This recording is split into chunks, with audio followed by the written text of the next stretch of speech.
У каждого из нас своя судьба, своя жизнь, свои заботы и мечты. И кому-то наша жизнь может показаться сказкой. Эта история произошла с женщиной по имени Мария. Она жила своей самой обыкновенной жизнью, с печалями и радостями, с надеждами и ожиданиями. Так сложилась судьба, что под сердцем Мария носила свое сокровище – долгожданного малыша. Жила она с мужем Андреем на краю леса, в маленькой деревне. Андрей был служивым в армии, в специальном подразделении, поэтому дома бывал очень редко. Мария дохаживала последние дни беременности, так что тревожный чемоданчик всегда был готов, чтобы выехать по приказу. Так и случилось в этот раз. Мужчина очень волновался за жену и позвонил своим родителям, которые жили в соседней деревне, чтобы приехали и побыли с ней, пока он не вернется. Но как только Андрей уехал, Мария перезвонила и попросила их не приезжать, успокоив, что хорошо себя чувствует. На следующий день закрутилась вьюга и засыпала все вокруг снегом. Разыгравшийся буран вырвал с корнем несколько деревьев, а заодно и вышку повредил, оставив всех без мобильной связи с окружающим миром. И надо же такому случиться, чтобы именно в это время она почувствовала приближение. Почувствовала, что сегодня настал день рождения ее долгожданного малыша на свет. Но делать было нечего и подмоги ждать было бесполезно. Так что Мария взяла ключи и, сев в машину, поехала в районный центр, где и находилась больница с родильным отделением. Но сев за руль, она не знала, что в баке осталось совсем мало бензина. Но человек лишь предполагает, а судьба располагает.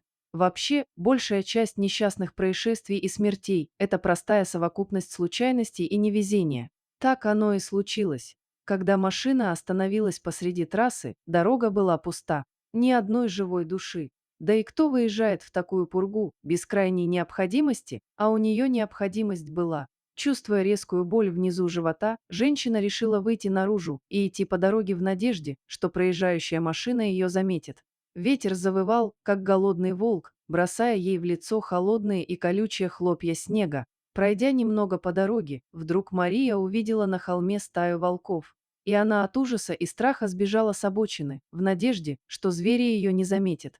Через мгновение Мария почувствовала, что все, пришло время рожать.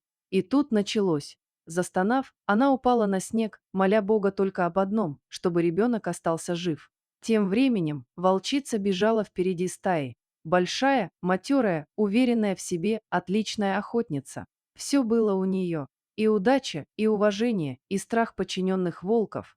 А вот волчат не было. У хищницы были свои, тяжелые и нерадостные мысли, как вдруг странный и тревожащий запах ударил ей в нос. Она остановилась и подняла голову. Запах был совершенно неизвестный, но почему-то тревожил ее. Перейдя сначала на легкий бег, а потом на рысь, она помчалась вперед, а стая понеслась за вожаком. Серая, стремительная стрела серых убийц неслась сквозь завывающий буран, и хлопья снега разбивались об мощную грудь предводительницы волков.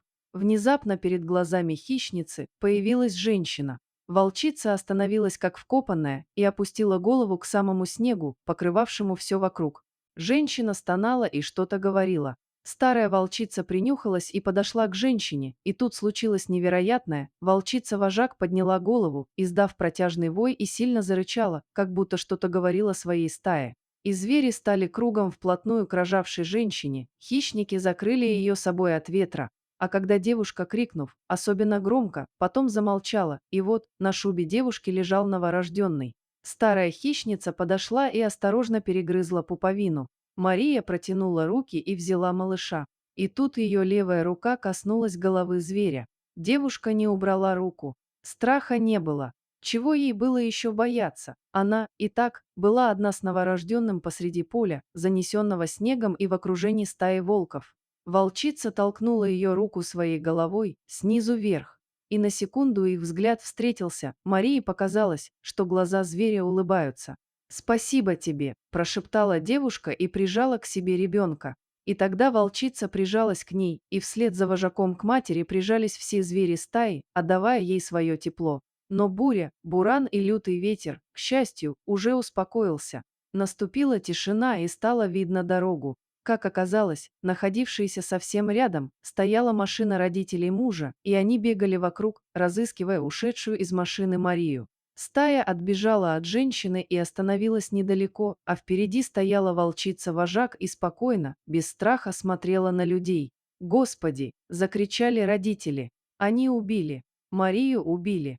Родители мужа бросились к девушке, утонув по колено в снегу. Когда они оказались рядом, то увидели живую мать и новорожденного малыша. Этого не может быть. Мужчина обернулся к стае волков и встретился глазами с матерой волчицей.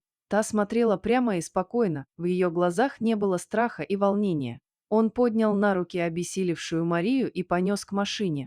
А волчица все стояла и смотрела им вслед. Какое-то новое чувство расплывалось в ее груди. От этого было так хорошо и приятно на душе, что она подняла свою большую и красивую морду и протяжно завыла. Потом, резко развернувшись, бросилась бежать туда, куда вел ее инстинкт, и вся стая последовала за ней. А женщина, задержавшись возле машины и держа на руках своего ребенка, смотрела им вслед и плакала. Дорогие друзья, спасибо, что прослушали историю до конца. Ставьте лайки, подписывайтесь на канал, чтобы не пропустить новые истории.